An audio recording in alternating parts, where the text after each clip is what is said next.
The Goldsmith's Tale.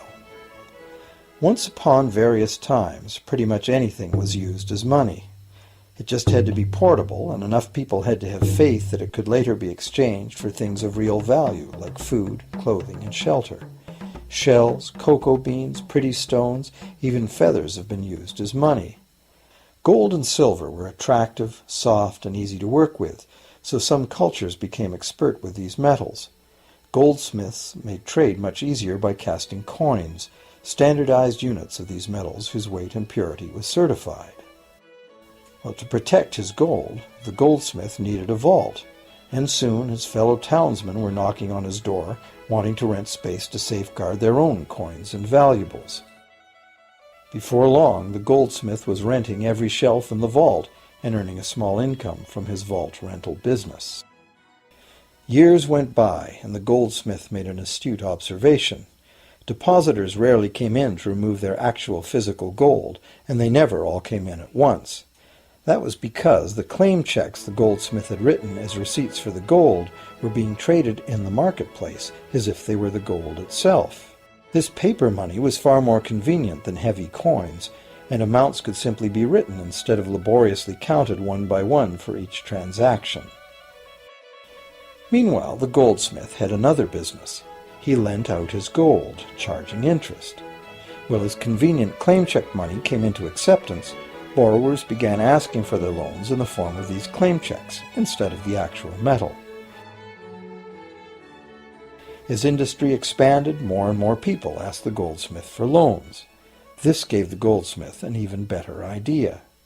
He knew that very few of his depositors ever removed their actual gold, so the goldsmith figured he could easily get away with lending out claim checks against his depositors' gold, in addition to his own.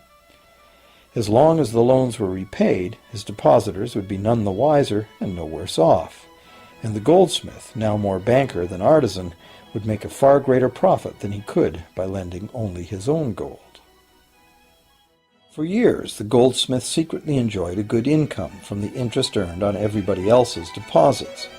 Now a prominent lender, he grew steadily richer than his fellow townsmen, and he flaunted it. Suspicions grew that he was spending his depositors' money. His depositors got together and threatened withdrawal of their gold if the goldsmith didn't come clean about his newfound wealth. Contrary to what one might expect, this did not turn out to be a disaster for the goldsmith. Despite the duplicity inherent in his scheme, his idea did work. The depositors had not lost anything. Their gold was all safe in the goldsmith's vault.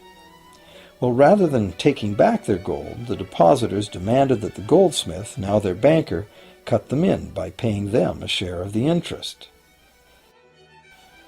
And that was the beginning of banking. The banker paid a low interest rate on deposits of other people's money that he then loaned out at a higher interest. The difference covered the bank's cost of operation and its profit.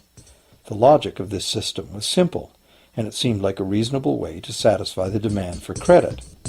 However, this is not the way banking works today. Our goldsmith banker was not content with the income remaining after sharing the interest earnings with his depositors, and the demand for credit was growing fast as Europeans spread out across the world.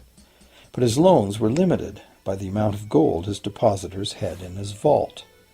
That's when he got an even bolder idea.